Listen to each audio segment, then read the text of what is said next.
uh, Candace Owens and Charlie Kirk, this guy who's never seen a Trump backside he doesn't want to kiss, were in Jerusalem at that time when the thing was moved and the celebration happened and the ceremony happened. Very much in support of it. And yet it was obvious that he was owned by Israel. And then we had the second term, where he's funded by the widow, Miriam Adelson, for $100,000. Oh, by the way, in the first term, he also agreed with Adelson that he would acknowledge the Golan Heights, Syrian land, as Israel's land. And he did. And there's a location in the Golan Heights called Trump Heights, I think, to commemorate that. But in this second term, another $100 million from Miriam Adelson. And the agreement was that he will, at some point in this presidency, acknowledge Israel ownership of the West Bank.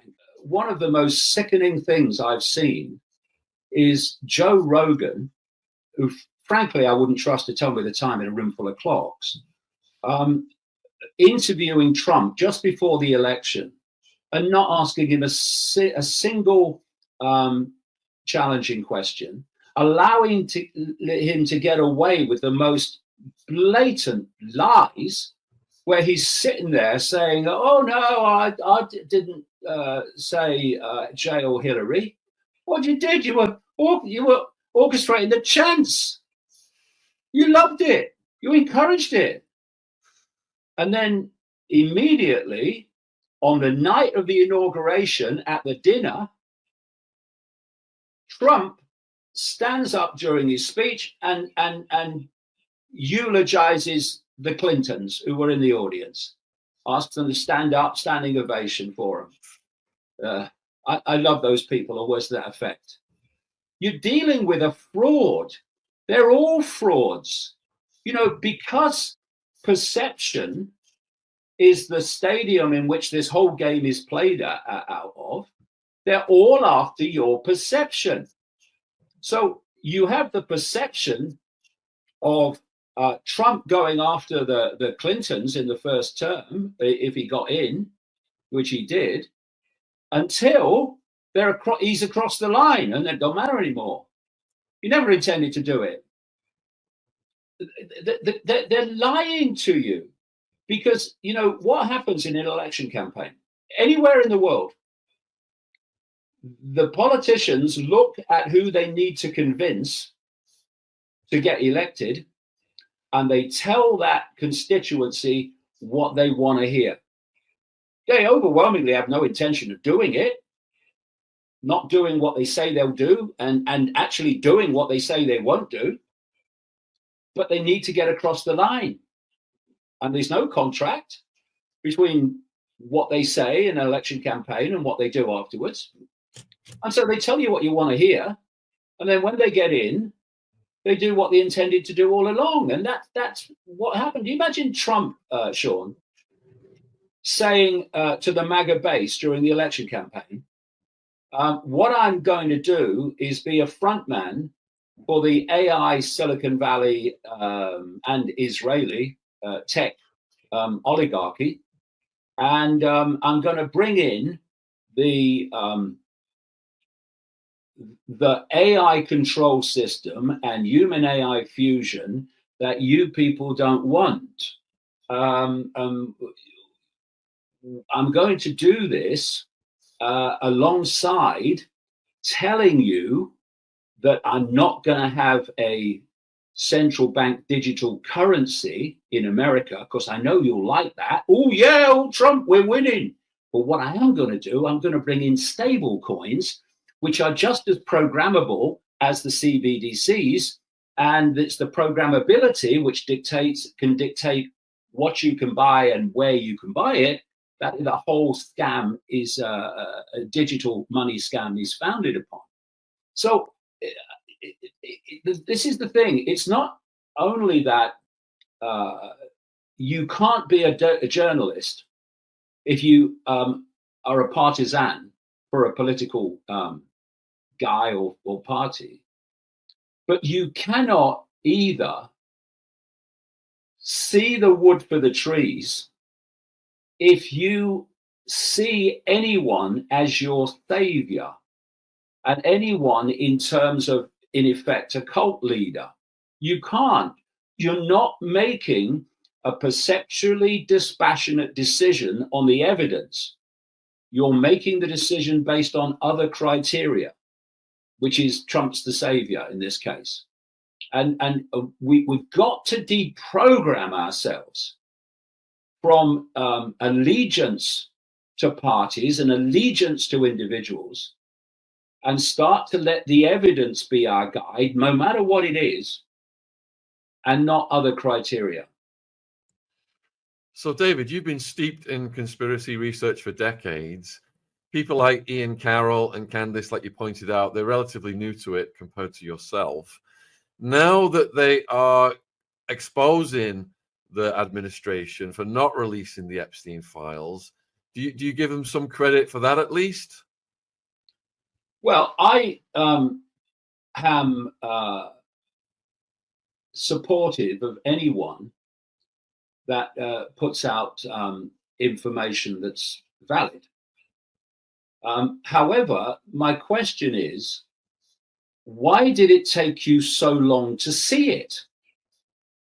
I was calling out Trump in 2016 as a front man for Israel. It was blatant. His biggest funder was Sheldon Adelson, the casino magnate and ultra Zionist, $100 million. And part of that deal was that Trump would move the American embassy from Tel Aviv to Jerusalem, which was not just symbolic, but massively symbolic in terms of the dynamics of Israel. And Candace Owens and Charlie Kirk, this guy who's never seen a Trump backside he doesn't want to kiss, were in Jerusalem at that time when the thing was moved and the celebration happened and the ceremony happened. Very much in support of it. And yet it was obvious that he was owned by Israel. And then we had the second term, where he's funded by the widow, Miriam Adelson, for $100,000. Oh, by the way, in the first term, he also agreed with Adelson that he would acknowledge the Golan Heights, Syrian land, as Israel's land. And he did. And there's a location in the Golan Heights called Trump Heights, I think, to commemorate that. But in this second term, another $100 million from Miriam Adelson.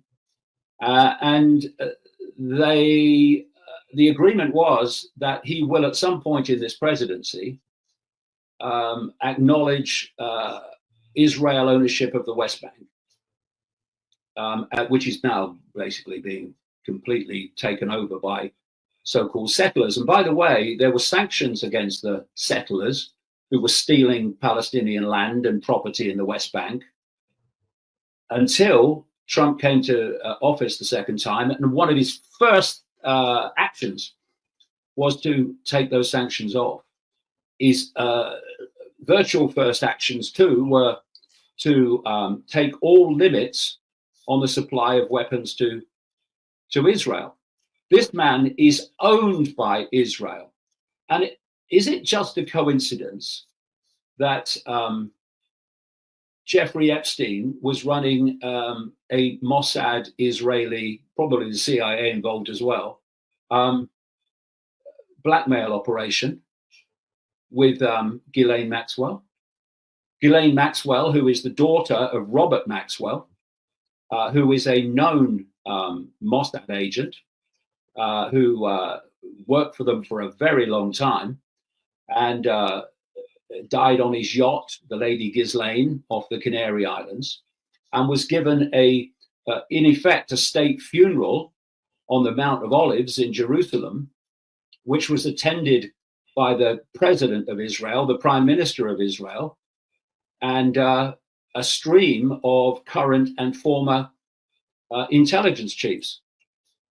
And the idea that I met Robert Maxwell once. I was doing a film for the BBC, a documentary on a football club that he owned called Oxford United. And it involved me interviewing him in his office at Mirror Newspapers, because he owned Mirror Newspapers and many other papers.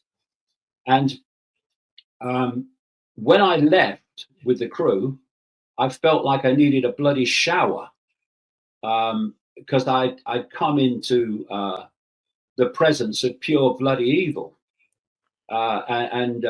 So there you have Maxwell, an agent of Mossad, and sure other intelligence agencies as well, because in the end they all connect. And then you have his daughter running this operation with Epstein. And I've talked to people. I'm sure you have too. I've talked to people who were girls at the time in the Epstein network, now women, who talk about the hidden cameras and the hidden microphones in the properties of Epstein, because it was a blackmail operation. Because you have those that are knowingly part of the cult and do what they do in support of its agenda. You have others who couldn't give a damn about anything except their own power and wealth, and you can get them on board and get them to do what you want to do with money and prestige and position. And then there's others that you feel the need to blackmail, and so you need things on them. And this is why the cult loves to have people in power who have done stuff that they don't want to come out, because then we gotcha. Look, mate, we can keep this quiet, and you can be wealthy and powerful as long as you do what we say, or you can not do what we say, in which case you wouldn't want that across the front pages, would you? And this is how it works. This is what when you see people who come into politics, sometimes with genuine intent, and they oppose things and they vehemently go against things, and then suddenly they switch. Now they're in favor of what they were against before. And sometimes it's telling people what they want to hear and then doing what you intended all along. But other times it's blackmail that brings that about. And so the thing is, I first came across the and networks in the mid 1990s, and I've been gathering more and more information ever since. And it is the cement that holds this whole cult web together, by those that are active, and by active, and also because those that are brought into those rings and situations so they can be blackmailed. And we talk about the Epstein situation, and we should, but this stuff's going on all over the world. Epstein's not something that is unique, nothing like. It's happening everywhere. And it's all about, in the end, getting people to do what you want them to do to advance your agenda to a global dystopia. And I must say, maybe some people might think that it's stretching credulity just a little bit to think that Donald Trump was a close friend of Epstein for 10, 15 years. And they would have things on him, have no doubt about that. And then out of nowhere, he suddenly runs for office for president and wins twice. And in office, gives Israel virtually everything it wants. I mean, if people think that's a coincidence, I've got some seafront property in the Midwest they might like to buy. The future we're heading into, it's very dark, people. It's very dark. Because for we to have these so-called leaders, powerful people, prime ministers, presidents, all involved in this PDF behavior, this abuse against our most vulnerable group, people of this human race. It's very dark. It's very dark. Because, like, what can we do with all this information about Epstein? All these informations. What can we do? What will we do? All of this will go and punish people. There's no way, Mr. Like, nothing will come out of this. No serious consequences. You still have royal family. You still have people that celebrate this coronation, the queen coronation, the king this, the people. Something will just come up and it will just be at normal again. It just will be normal again. Now, if we're rising up and the momentum is building too strong, something big will happen. It will cause all of that to demolish and we to focus on different things. And it's just sad, people. It's sad, hopeless if you ask me, people. We're just in a dark stage. Dark times, people. It's not even ahead. We're actually in that stage of life. We're in the dark ages, people. It's clear. And tonight I'm gonna watch that movie. What name? Part 2 of Greenland or something. Part 2. Something with the world major disaster. And people, it's scary out there. Scary. Apocalyptic, anything you want, doomsday like. It's just crazy, people. It's just crazy. Information will come out and the things them what David that talk about long time people sacrifices and torture of innocence and adrenochrome and the Jew one thing. It's not a gem. Find out that the Jews not a gem as they seem to be and cover up. It's crazy, people, the amount of information is coming out. Some scary,